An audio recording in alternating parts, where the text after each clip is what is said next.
our Bible in the book of John, chapter 2, verse 27. But you shall receive the Holy Spirit, and He lives within you. So you don't need anyone to teach you what is true. For the Spirit teaches you everything you need to know. It is in the PowerPoint, Sister Libby. It's next. It's in the PowerPoint. Okay, anong sabi niya? For the Spirit teaches you everything you need to know. And what He teaches you is true. It is not a lie. So just as He has taught you, you remain in fellowship with Christ. So, God bless the reading of His Word. Shall we bow our head? Lord, Panginoon, alam namin, Panginoon, na without your anointing upon your Word this morning, we are nothing. Panginoon, we pray, Lord, for your anointing. We pray, Lord, for your wisdom to be upon your servant, and Lord, to be upon your people, Lord, na Panginoon, ang salita mo, Panginoon, na siyang ibabahagi mo sa amin, Panginoon, ay Lord, maintindihan po namin sa pamamagitan ng iyong anointing, sa pamamagitan, Panginoon, ng pagbukas mo ng aming puso at aming kaisipan, Panginoon, na itong salita mo, Panginoon, na ibibigay mo sa amin, Lord, ay may apply namin sa aming araw-araw na pamumuhay. So, Lord, ang dalangin namin, Panginoon, is yung Panginoon, pangunahan mo po kami sa pamamagitan ng iyong banal mong Espiritu, Lord. And Lord God, the word that we are going to take this morning, it will bring, Lord God, power, it will bring, Lord God, transformation, and even healing, Lord, to our body and even our spiritual walk with you. So salamat po, Panginoon, sa iyong anointing. Salamat po, Panginoon, dahil alam namin na, Lord, as you are gonna lead us, we know, Lord God, that everything will be alright. Alam namin, Lord, na maintindihan namin dahil tutulungan mo po kami, Panginoon, na maintindihan namin ang iyong salita. So thank you, Lord, in Jesus' name. Amen. The power of God's anointing in you. Amen? So alam niyo po, every time, we talk about the anointing, we seek about the anointing, we pray about the anointing. But what is this anointing? What is exactly the meaning of anointing? The word anoint is to smear or to rub. To smear something on you or to rub something on you.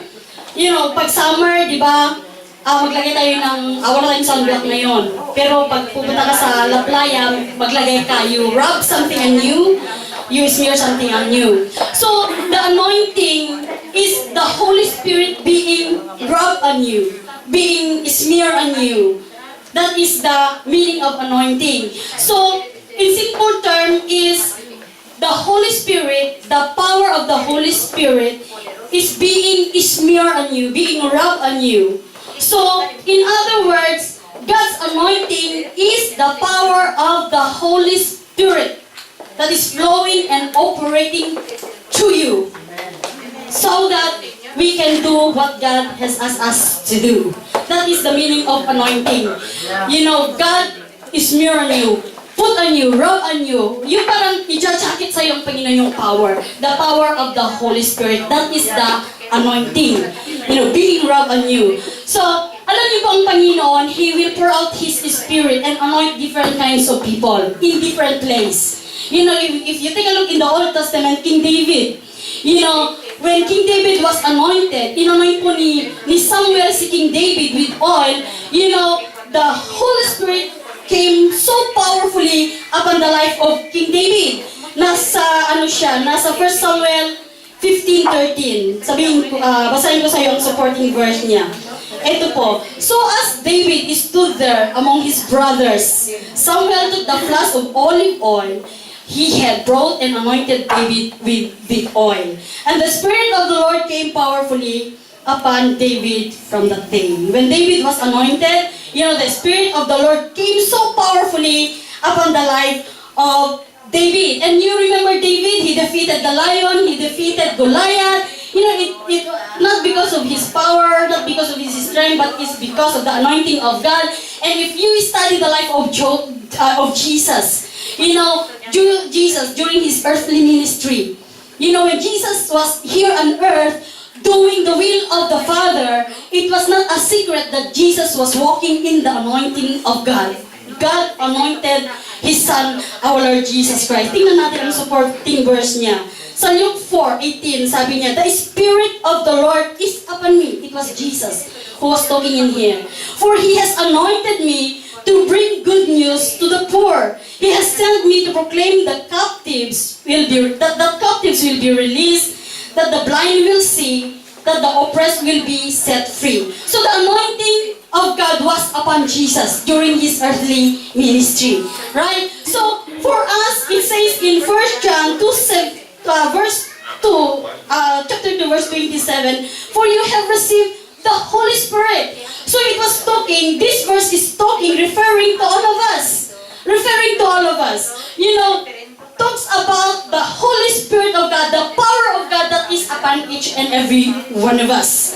Yeah? So, lahat po tayo, believers of our Lord Jesus Christ, we need the Holy Spirit. We need the power of the Holy Spirit. Mean to say, we need the anointing of God upon our lives. Why we need the anointing of God? It is because so that magawa natin ang mga ipinapagawa ng ating Panginoon sa atin. We need the power, we need the anointing of God upon our lives so that we can do His work here on earth. Hindi lang po to do His work here on earth, but to face the challenges of life. Not only to face the challenges of life, to overcome the temptation of this fallen world. You know, ang anointing po, hindi lang po yung dahil ikaw ay kumakanta. Hindi, yung anointing, hindi dahil ikaw ay leader. Ang anointing of God, the power of the Holy Spirit, that is the anointing of God, kailangan natin yan para ma-face natin ang challenges of life. Kaya ang daming mga Kristiyano kung minsan, nagka-problema lang sila sa boyfriend, wala na sila sa church. You know, dahil nawala niya ang pinaka-handsome niyang boyfriend at idinamay pa niya ang Panginoon. Alam niyo po ang mga ganyan, na magka-problema lang ng kunting bagay at idinadamay mo ang Panginoon, mean to say, the power of the Holy Spirit is not in you. Yung mga nape-persecute, kung minsan hindi nila na-overcome because the anointing was not there. Hindi nila nakakayanan yon. Kaya kung minsan, ang dami natin natatanggap na mga persecution, di ba? Di ba? Persecution after persecution. Kung minsan, ang dami namin mga dinadaanan na problema sa buhay. Bakit natin kaya? Bakit natin na-overcome yun? Because of the power of the anointing of God upon us. Yeah, so the anointing of God upon us, we need every day. It is to do His work, to overcome, to face the challenges of life, and to resist the temptation, to overcome the temptation. Because, we are still living in this fallen world. Ibig sabihin kung nandito pa tayo sa mundo, maraming temptation. Paglabas mo lang nga sa pintuan dito, marami ka nang nakikitang live show, di ba? Libre, hindi mo na kailangang magbayad. Di ba? Wala ba kayong nakikita sa metro ng mga live show, right? How can you resist the temptation? Paano ka hindi mainggit? Paano ka hindi ma-fall into temptation? Hindi ka ma-fall into temptation kung nasa sayo ang power of the Holy Spirit. That is the anointing of God. Yeah? Pero kung minsan merong mga nag-give in to the temptation, it is because of lack of prayer. Nanghihina po sila spiritually. So let's take a look at the life of King David. Last preaching, di ba? Ginamit ko po yung life ni King Saul. Meron tayong napag-aralan ba sa buhay ni King Saul? And today, we're going to take a look at the life of King David. David, the anointing of God was upon David in the Old Testament. David, remember a familiar story about King David, how he defeated this Goliath with just his one sling and one stone. He defeated Goliath. Do you remember? It was a perfect place, perfect shoot. He hit the very center of the forehead of Goliath, and he defeated Goliath, right? He defeated Goliath. Nako, itong Goliath, well trained, no one dare to fight with Goliath. Kasi kung gusto mong kalabanin si Goliath, either life or death, right? No one dares to fight with Goliath because he was such a huge man, strong man, such a powerful man. Pero alam niyo po, even si David, he defeated Goliath not in his own strength, not in his own power, but in the power and in the anointing of God upon his life. So pag-aralan natin ang buhay ni David. How this anointing brought about such power in the life of David. 4 things that the anointing did to the life of David. Okay, number 1, napapag-aralan po natin, is sense of confidence. David had a great sense of confidence. Basahin natin sa 1 Samuel 17:32, sabi niya doon, David said to Saul, let no one lose heart on account of this Palestine. Itong Palestine na sinutukoy niya dito, ito po si Goliath. Si Goliath po yan. So, sabi ni King David, let no one lose heart. Meron siyang sense of confidence to fight with Goliath. Bakit meron siyang sense of confidence? Because of the anointing, because of the power of God was upon, King David. Let no one lose heart, sabi ni King David. At alam ko sa atin, alam ko na we have our own set of battles. Meron tayong kanya-kanyang problema. I don't know what you are going through today. It might be a health issue, it might be a financial problem, I don't know, a relation problem, nakipag-break ka sa yung napakagandang kasintahan, or I don't know what you are going through. Lahat po tayo may kanya-kanyang set of problem. Amen? Wala na tayong problema. Meron po tayong kanya-kanyang problema. Right? Ako din, meron din akong problema. Pero we can still smile for Jesus, right? Bakit tayo nakakapag-worship? Bakit natin naitataas ang kamay natin sa ating Panginoon? Because the power and the strength of God is in us. We are anointed people of God, right? Anointed ba tayo? Hindi. Amen. Anointed po tayo. Amen. Because we have the power of the Holy Spirit in us. So, all of us, we all have our own set of giant. Lahat po tayo, meron tayong kanya-kanyang problema. And, kung minsan, pag meron tayong problema, we tend to run away from it. We don't dare to face our problem, right? But David said, don't lose heart. Because si David, even in the midst of that great challenges in his life, meron siyang sense of confidence to face his giant, to face Goliath. Meron siyang sense of confidence to face it. And it's the same way to all of us. When the anointing of God, kung nasa atin ang anointing ng ating Panginoon sa ating buhay, even in the midst of great challenges sa buhay natin, napakatindi man na problema ang dinadaanan natin, we can still experience victory. We can still experience, peace, na nanggagaling sa Panginoon because the anointing of God is upon us. Amen? Amen. Sino ba dito ang nawawalan na ng pag-asa? Dahil walang pera, dahil nawala na niya ang pinakagwapo niyang boyfriend. Sino ba dito? You know what? We can still able to experience victory in our lives, because we are anointed people of God. Amen? Sino ba dito ang nagproblema ng yung pera na kailangan sa Pilipinas tapos hindi mo alam kung saan mo kukunin ng solusyon. God is able to provide. You can still experience victory in your life because you are an anointed child of God. Amen? Amen. You can still experience peace, and victory, and you can still experience the power of God sa iyong buhay. It is because you are an anointed child of God. Let no one lose heart, sabi po ni King David. Si King David, kahit gaano katindi ang kalaban niya, either mamamatay siya, yung si King David. Kasi, even the armies of Israel, they don't dare to fight with Goliath. Pero, wow, meron siyang sense of confidence to fight with this battle, to fight with Goliath. It is because of the anointing of God was upon King David.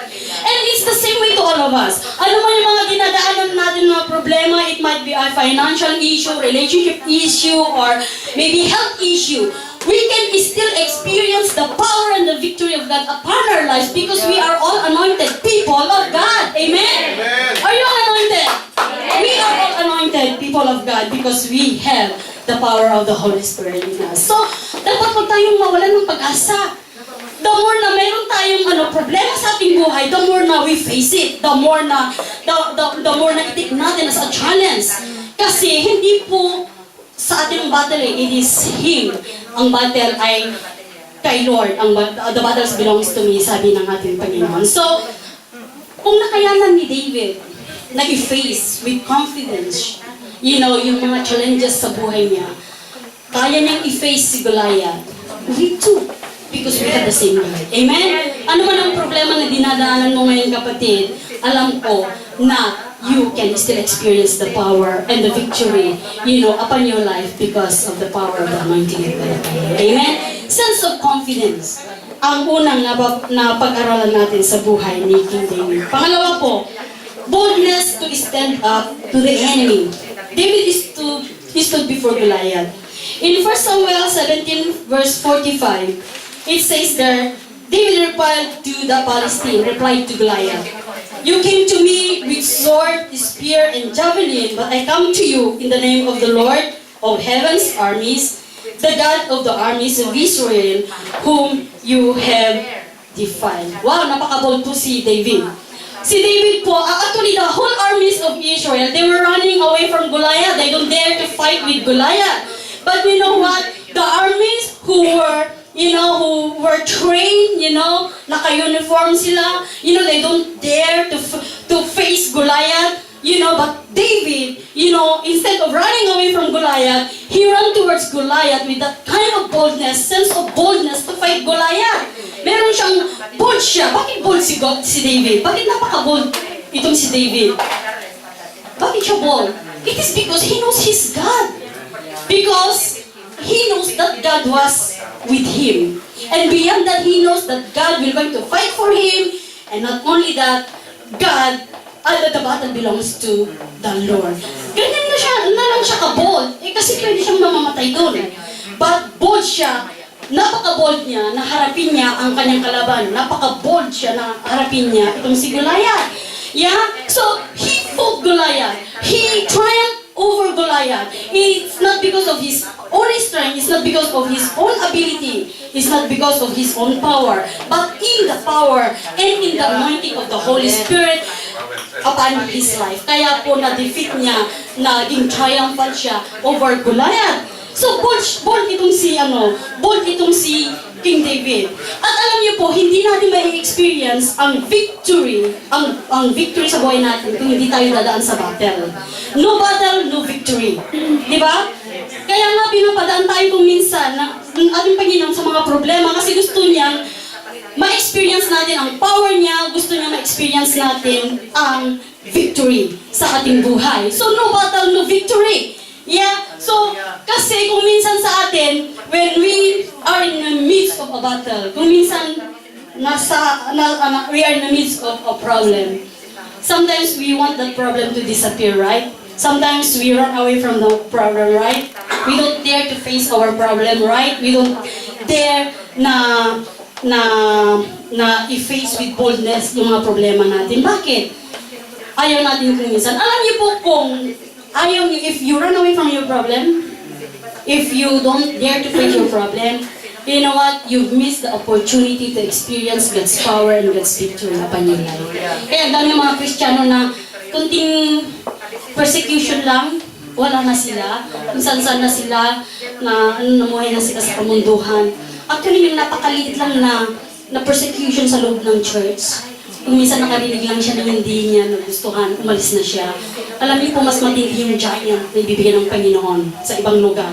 Kung maglayas ka, dahil nga lang na-test ang faith mo, dahil nga lang nakarinig ka ng hindi maganda, mayroong persecution, at naapektuhan yung relationship mo sa Panginoon. Alam mo, pag ganyan, hindi mo ma-miss mo yung opportunity na ma-experience mo ang power at ang victory ng ating Panginoon sa iyong buhay. Yeah, mayroon tayong mga problema, but the point is that in every battle, in every problem, in every difficulties na na-experience natin sa buhay po natin, ito po yung opportunity na ipadama ng ating Panginoon ang power niya, ipakita ang Panginoon ang power niya sa atin in every battle.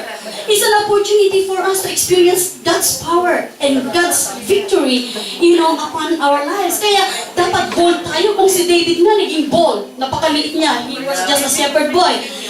Napakaliit niya. Bold siya na harapin ang huge man. Such a powerful man. Tayo kaya, yung mga maliliit lang na problema, hindi natin kayang i-face. Alam niyo po sa Middle East, alam na natin, yung mga tao yung mga Kristiyano na puputulan, tayo nga lang ano lang, yung mga hindi ka lang na-shake hand, nagtampo ka na. Hindi ka lang na-affirm, nagtampo ka na. Yun lang yung mga little bit persecution na lang, yung mga problema nga lang natin is, 200, 100 dollar lang. Yung mga iba nga, milyon ang mga problema. Yung mga maliliit lang na bagay ay nagtatampo ka na or hindi mo kayang i-face. Alam niyo po mga kapatid, i-face mo yun. Kung 20 euro lang ang kailangan mo, huwag kang magtampo sa Panginoon. You get to face it. Because on that kind of situation you are facing, God will going to prove His power in you. God will going to prove that He is able to provide what you need. Kung minsan wala ka lang pamasahe, maya wala ka na sa church, mamamaya wala ka na sa church. You know what?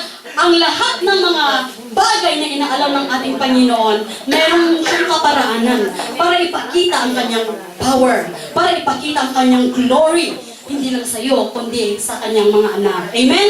So in every battle, I don't know what kind of problem you are in every battle is an opportunity of God to show and to prove His power in you, that God is able. Because you are anointed. You know, kung minsan kasi, bakit tayo nawala sa Panginoon? It is because the power of God is not upon you. You are not anointed. Kaya salamat sa Panginoon dahil alam ko sa atin, marami tayong kanya-kanyang problema. Matitindi mga problema natin, di ba? Kasi when it comes to health, naku, kung minsan is may terminal or whatever, right? Pero bakit na-overcome natin ang mga yan? Bakit na-overcome natin ang mga sakit, na-overcome natin yung mga walang trabaho, yung mga poverty? Bakit? Because we are all anointed people of God. Yeah? Pag yung mga kagaya yung mga sakit na na-heal, because this church is anointed. Kahit magdamag tayong nag-pray, kung hindi po tayo anointed, there's no healing. Kahit lumuluhod ka na mayroon lahat, dugo, lahat sa katawan mo, for healing, if God kung hindi tayo anointed, there's no healing. But I believe that this church is an anointed church because isang tawag lang natin sa ating Papa, napakalakas natin sa ating Papa. Isang tawag, may sagot na, Lord, i-bless mo ang aking asawa, my child. No, talagang napaka-close natin sa Papa natin, sa Daddy natin, right? Lord, heal me, andyan ang healing. Lord, provide a job for me, ano doon yung provision. Lord, ito, nag-struggle ako sa aking emotion, ano doon yung healing. You know, instant po yung divine intervention ng Panginoon sa atin. It is because we are all anointed people of God. Amen? Amen? So, kailangan ganyan tayo, bold po tayo. Bold na harapin ang problema sa buhay. Ang mga battles sa buhay. Kasi kung hindi po tayo bold na harapin yun, wala, talo tayo, right? Pero kung bold po tayo na i-face ang mga problema sa buhay, meron tayong sense of confidence, God will going to prove it.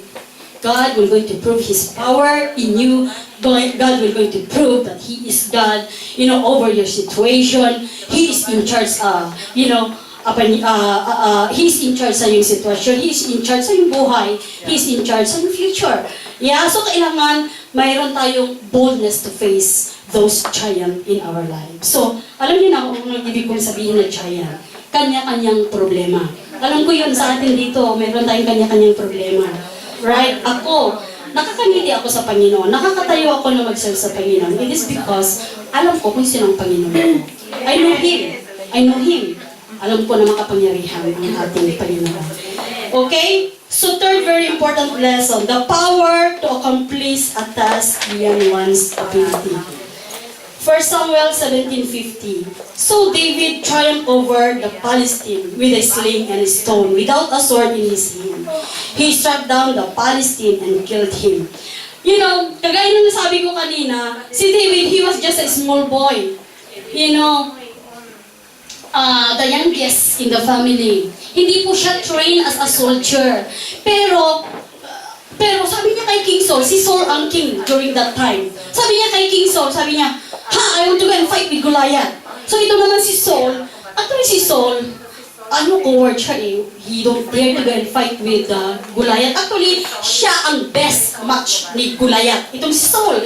Kasi kung basahin natin ang story ni Saul, he was tall, yung size niya, feet bakit si Saul dapat ang lumaban kay Goliath? So, sabi ni David, I want to go and fight Goliath. Wow, si King Saul, napaka-tall niya, handsome, tall man. Itong si David naman, he's just a shepherd boy, ganyan. So, of course, itong naman si Saul, ipinahiram niya he asked David to wear his tunic, yung military uniform. Can you imagine, large man and a small boy, gamitin niya yung uniform ni Saul. You know, it was not fit, right? Mamamatay na bigla. Wala, hindi na kaya. Kasi pantalon na lang, hindi yan kasya kay King David. Pero alam niyo pang ginawa ni King David, he just went without any military uniform. He just went and fight with Goliath, with his sling and 5 stone. And of course, with the power of the Holy Spirit was with him. He went and fight with Goliath. And no, there's no way to triumph over Goliath. Alam natin, si Goliath, he was a powerful man, a big size, 9 feet foot tall, it says in the Bible, huge man, a very, talagang mamamatay kapag kalabanin mo yan. Ito pa naman itong si David, napakaliit niya, he's just a shepherd boy. Sabi niya, I will go and fight with Goliath. Nagpaalam siya kay King Saul. Kakalabanin ko itong si Goliath. But he went with the power of the Holy Spirit. He triumphed over Goliath. 9 foot tall, big size, huge man. Wala. Kagaya nga sabi ko, kahit nga ni Saul, wala siyang guts na kalabanin itong si Goliath. Even the armies of Israel, they don't dare to face Goliath. Kasi alam nila na matatalo sila. But this King David, he triumphed over Goliath. He defeated Goliath. It is why? It is because of the anointing, it is because of the power of the Holy Spirit was upon King David. So, in other words, when the anointing of God comes upon us, we will be empowered to do the work of God, not only to do the work of God, to face the challenges. And not only to face the challenges, to resist the temptation of this fallen world. Ano mang klase ng problema, kaya mo if you are anointed child of God. Ano man matindi, kahit yun ang pinaka-hopeless, wala ka ng pag-asa, sabihin ng mga tao, wala ka ng pag-asa. Pero, if you are anointed, you are empowered by the power of the Holy Spirit, kaya mong i-face lahat ng challenges sa buhay. Ano mang klaseng problema ang dinadaanan mo, kaya mong siyang i-face. It is because you are an anointed child of God. Yun ang dahilan kung bakit kailangan natin ang anointing ng ating Panginoon. Yun ang dahilan kung bakit kailangan natin ang power of the Holy Spirit. Because nandito tayo sa mundo. Mundo na hindi tayo nawawalan ng problema. Sino ba dito ang nawalan ng problema? Sabi ko nga sa inyo is, problem is a part of life. It's a flavor of life. As long as we are still living in this world, mayroong problema, hindi mo matakbuhan at hindi ka pwedeng walang problema. Kasi kung manalangin tayo at sabihin natin, walain mo ang problema ko, Lord, sabihin ko sa'yo, mag-ready ka ng kabaong. Kasi ang walang problema, yung mga patay.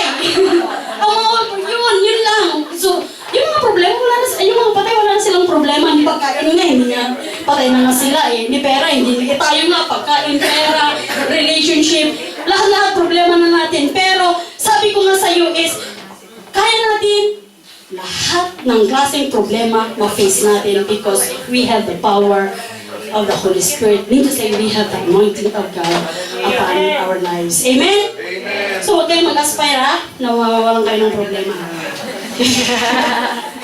So, the battle belongs to the Lord. Si King David, alam niya na God will going to fight for him. God will going to fight for you.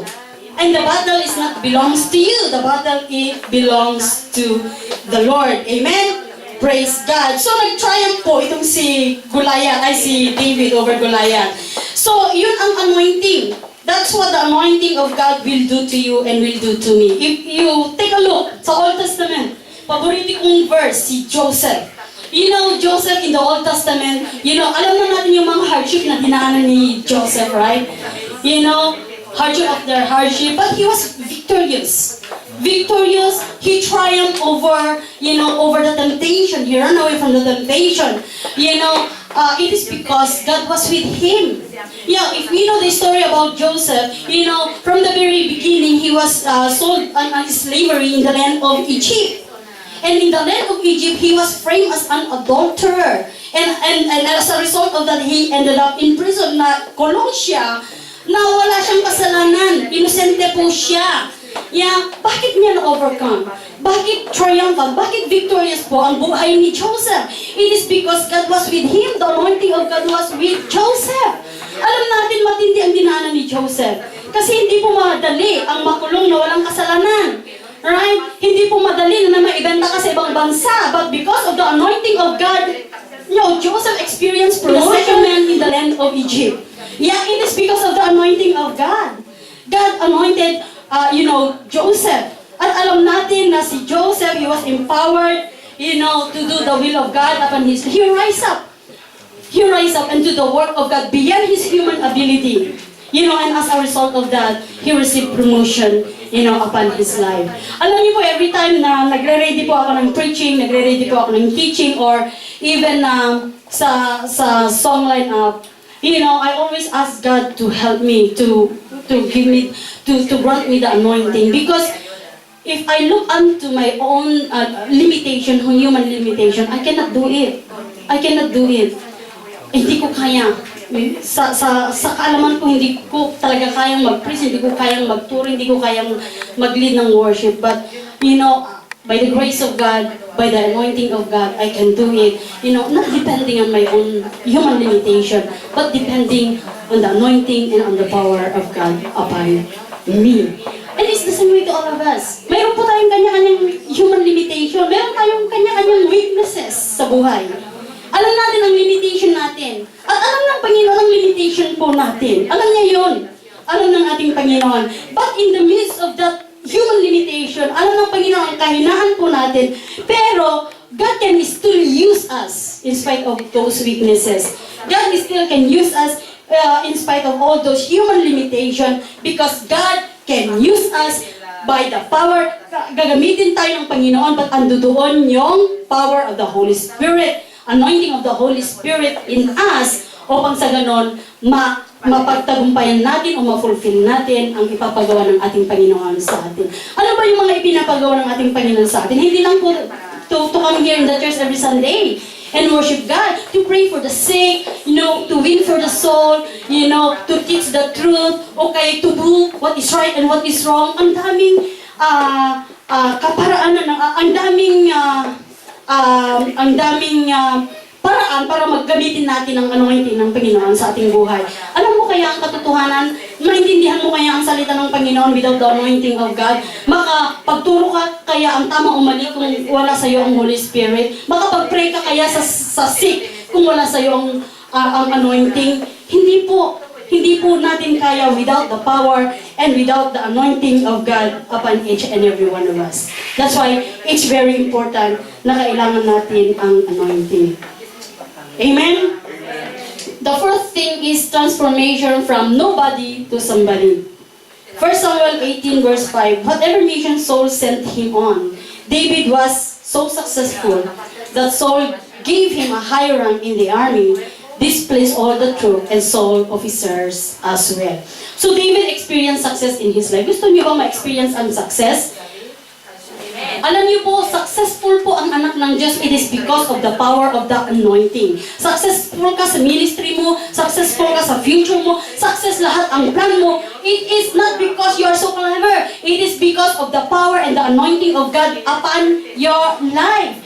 It is the anointing who will help you to experience success in your life. Alam niyo po noon, di ba, leader na tayo lahat dito, nakakapag-share na tayo ng salita ng ating Panginoon. Dun sa Pilipinas, lang tayo noon, di ba? Taga-alaga lang ng anong inaalagaan natin sa Pilipinas noon? Baboy! Taga-alaga ng baboy, ngayon, preacher ka na, So from nobody to somebody, it's like King David. King David, he was just a shepherd boy, di ba? Bakit naging second king of the land of Israel si King David? It is because the power of the Holy Spirit helped him experience success in his life. Yeah? Kaya lahat po tayo, successful tayo, taga-alaga lang tayo ng kambing noon o baboy noon. Eh ngayon, taga-alaga ka na ng anak ng Panginoon. Amen? So, successful po ang mga anak ng Diyos. Amen? Pero kung hindi ka anointed, talunan. Yeah? Wala, hanggang sa mag-aalaga ng baboy mula nun hanggang ngayon. Walang asenso, hindi. Alam ng Diyos, nakikita ko naman dito eh. Nakikita ko naman na successful lahat tayo. Right? Successful ba tayo? Yes, successful ka sa buhay mo, successful ka sa plano mo, successful ka sa ministry na ibinigay ng Panginoon sa iyo. Because it is the power of the anointing that will help you to experience success in your life. Nag-i-improve po yun. Nag-i-improve, hindi tayo nag-degrade. Nag-i-improve po yun noon. 400 lang ang sahod. Ngayon, 1,400 na. Wow! Di ba? Nasabi Oo, kaya yung mga nagtatrabaho nun ng 12 hours ngayon, 2 hours na lang, right? Yung mga internal ngayon, external na. Everyday na sa Bible study. So, it is because of the power of the anointing of God in you that will help you to experience success in your life. Amen? Amen. So, are we, a successful people of God? Yeah, from nobody to somebody? From taga-alaga ng baboy at kambing, tapos taga-alaga na ngayon ng anak ng Panginoon. Amen. Praise God. Amen. Hindi niyo ba alam na tayo po ay ambassador of heaven? Ambassador of Christ. So, an ambassador. Huwag niyong, pag maglakad kayo sa metro, huwag niyong ipahalata na kayo nag-aalaga ng baboy noon. We are all now ambassador of Jesus. Walk like an ambassador. Kung nasa airport kayo, carry your luggage and, feel like an ambassador because you are an ambassador of Christ. Hindi yung, parang map yung hinahawakan mo habang nasa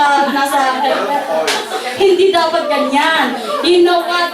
You are anointed, a child of God, saan ka man pupunta, carry mo ang pangalan ng Panginoon. So, ang Panginoon dapat ang nagliling sa'yo, saan ka man dito sa sulok ng mundo, you are an ambassador of our Lord Jesus Christ. Amen? Kung ambassador ka ng Panginoon, mukha ka bang mahirap na nagdadaan sa airport? O mukha ka bang nagmamap doon sa airport? No! Ang anak ng Panginoon mayayaman. Ambassador mean to say heaven belongs to us. Amen? Hindi kayo. Kung hindi kayo ambassador, bahala kayo. Ambassador po tayong lahat. Dinirepresent natin ang pangalan ng ating Panginoon. Dinirepresent po natin. Kaya, ang mga anak ng Diyos talaga, pag tayo po ay nasa labas ng tong church na ito, nagniningning po tayo. Talagang halata na tayo po yung anak ng Diyos. Eh kung hindi ka nagniningning, iba ka. Iba kang anak. Anak, ay hindi ka original na anak. Illegitimate. Pero alam nyo, ang mga anak ng Diyos nag-i-improve. Nakikita po sa ating outer and inner, appearance, inner, dahil nasa atin ang Panginoon, nagniningning po. Kaya pag tayo lumalabas, akala nila tayo mga executive. Right? Executive, nagtatrabaho sa bangko. It is because, anak po tayo ng ating Panginoon. Meron mo mahirap na anak ng Diyos? Eh kayo, kung kayo mahirap, hindi kayo anak ng Panginoon. Mayayaman ang anak ng Diyos. Kasi kahit wala tayong, libo-libong pera, nasa atin ang may-ari ng mundo at nasa atin ang may-ari ng heaven. So ano pa bang hanapin mo? Pera o ang Panginoon? Kung nasa iyo ang Panginoon, sabihin ko sa iyo, mag-prosper ka, maging successful ang buhay mo. Kasi you are going to experience success, you are going to experience, promotion, upon your life. It is not because of your own power, it is not because of your own ability, it is because the Holy Spirit that is in you will help you experience success and promotion, upon your life. Kaya tayong lahat dito successful. Amen? Lahat po tayo dito mayayaman. Amen? Praise God. Okay, so kaya tingnan niyo si King David. Shepherd boy, anong inaalagaan niya? Hindi. Talaga, nag-alaga siya ng sheep. Oo, yan ang trabaho niya noon. Yung nag-aalaga. Oo, noon. Tupa, nag-aalaga siya. Kaya din sa atin. Sa mga yun, nag-aalaga ng baboy noon, di ba? Ngayon, leader ka na. Kaya si King David, he was just a shepherd boy, the youngest in the family. He was just so small, but he became the second king, of the land of Israel. Israel, it is because the anointing of God helps him, able to be successful in his life. Amen? O, gusto niyo bang magiging king o queen? King na nga tayo, queen na nga tayo sa Panginoon. Amen? Tayo po yung mga prince and princesses of God. Kasi tayo po yung dahilan kung bakit babalik po ng ating Panginoon, right? Wala na pong ibang dahilan na babalik ang ating Panginoon. He will come and fetch us so that we can be with Him in heaven forever and ever. Hindi natin kayang pupunta sa langit na tayo lang. We are going to be with Jesus in the air. Hindi tayo, kahit ikaw ay Superman, babagsak ka pa rin pag mawawala yung power mo. Jesus will come and take us and be with Him forever and ever in heaven. To take us in a safe place that is heaven. Before the tribulation. Pero napakabait ng Panginoon dahil babalik siya, it is for you and for me. To take us and place us into a safe place so that where He is, there we will be also. Amen? Praise God. So now, I want to tell you something. There are different levels of anointing. Right? So, the anointing of God upon us is depending upon these three important factors.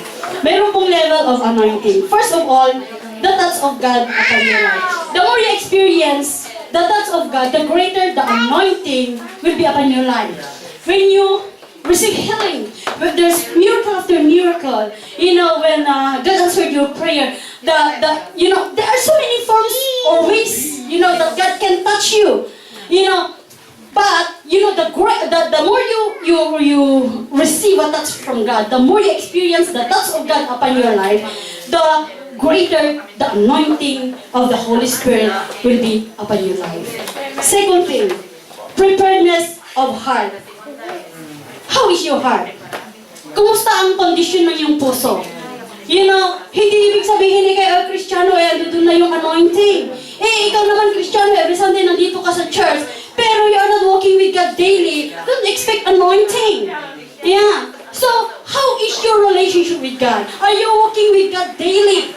How is your prayer? How is your devotion? Sabihin mo, every Sunday ako nasa church, anointed ako, basta anointed ako. Pero hindi ka naman nananalangin. Hindi ka naman nakikipag-usap sa iyong Savior. Hindi ka naman binabasa ang kanyang promises, ang kanyang salita. So, the anointing of God determines the anointing of God upon you determines kung ano yung walk mo sa Panginoon. Yeah? Yung condition yung heart mo. What is the condition of your heart? Determines the level of the anointing of God upon your life. You don't expect God to anoint you if hindi ka naman nakikiusap sa Kanya. You don't expect God to heal you. It is the condition of your heart. Babalik sa condition of your heart. Are you walking with God daily? If you're walking with God daily, you have a communication with God, you pray, you read the Bible, then the anointing will flow, through your life naturally. Nasa labas ka man, nasa loob ka ng church, you are an anointed child of God because you are walking with God daily. You have a communion with God daily. Nagsisik ka sa Panginoon daily, yung relationship mo sa Panginoon ay tama. Right? Kasi kung minsan, alam niyo po, kung minsan kasi, akala natin is, bakit kaya, nung ako'y sumayaw, para akong robot, wala naman dun yung anointing. Kasi hindi ka nanalangin. Bakit hindi graceful yung sayaw mo? It is because wala ka naman prayer, hindi ka naman nag-read ng salita. Bakit kaya hindi ako marunong mag-pray? Ang dami ng mga tao hindi marunong mag-pray. Kristiyano na nga, sila pa ngayon mas matagal kaysa sa atin. Tapos kung mag-pray, natatakot sila. Bakit? The power of the anointing was not in that person. Bakit ka matatakot kung ikaw ay nananalangin araw-araw? Medyo sa hindi ka nananalangin araw-araw. Pag-pray mo nga ako. Ayoko, hindi ko alam manalangin. Bakit hindi ko alam manalangin? Hindi medyo sa'yo wala akong communication sa Panginoon. Right? Kung natatakot, alam niyo po kasi kung ano yung ginagawa mo sa private, it will flow naturally sa public. Kung nandito ka sa church at anak ka ng Panginoon at sabihin nila, mag-opening prayer ka nga o ipag-pray mo nga ako, ako'y may sakit, is naturally, ano yun, normal lang na makapag-pray ka, pero kung hindi mo alam manalangin, mean to say, hindi ka nananalangin sa private life mo. Right? And it's so sad, there's a lot of Christian like that. They come in and out of the church, kagaya sa atin, right? Come in and out. Parang duty, parang ritual. Kasi may bagong damit. Gusto kong makita ni brother yung bago kong damit. Saka bago pa yung lipstick ko. Tapos nag-curly-curly pa ako. Gusto ko pupunta sa church. Right? Kung ganyan tayo, gusto natin magpa-impress sa tao, di ba? Gusto natin mapacheck yung attendance pa natin. Kasi nagche-check ni Sister Cheryl ng attendance. Kung minsan, ginagawa natin na ritual. Come in, ang tatanda na natin. Matagal na 5 years na tayo, 6 years na tayo dito sa church. Pero kung minsan, bakit kaya, mag-pray ka, ay sister, pag-pray mo nga ako. Sister, ikaw nga mag-pray nito. Hindi mo alam mag-pray. Bakit? Kahit every Sunday ka sa church kung hindi ka nag-pray-pray. Nako, managot ka sa Panginoon. Naku, hindi kailangan yung every Sunday ka na nasa church. Ayusin mo ang sarili mo, ayusin mo ang relationship mo sa Panginoon. Mag-iusap ka sa yung Savior, sa giver of your life, and everything fall into the right place. Alam niyo po, kung tamang relationship natin sa Panginoon, wala tayong kaaway. Marami tayong kaibigan. At saka, victorious ang buhay po natin. Relationship, kahit broken ang relationship mo sa asawa mo noon, i-restore ang Panginoon lahat yan. Ibabalik niya lahat yan.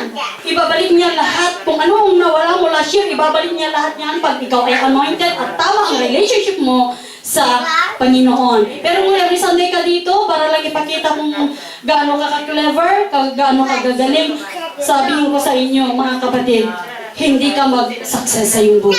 Kaya napakahalaga po. Kaya huwag natin tanungin kung minsan, bakit kaya ako, nung ako'y nag-special number, hindi ako anointed. I-check mo, practice ka ng practice ng special number mo, maya-maya, hindi ka naman pala nag-pray. Pray for that special number.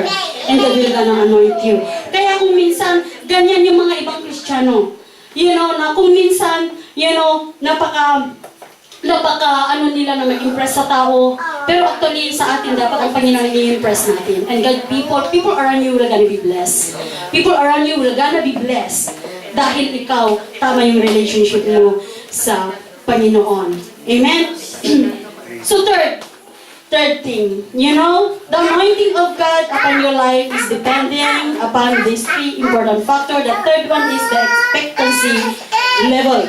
How much do you expect God to move, and work in your life? And each time you pray, do you expect God to answer your prayer? Or you pray, ayaw mo lang yung whole member ng church sila mag-pray. Pero ikaw, you don't expect anything. If you pray for healing, if you pray for God to restore your relationship with your wife, with your husband, if you pray for God's blessing, expect God for answer. Hindi yung pray ka ng pray para yung bulaklak ng bunganga na para lang malaman ng mga tao na ikaw ay so clever na marunong mag-pray na napaka-fluent na yung English pa lahat or whatever.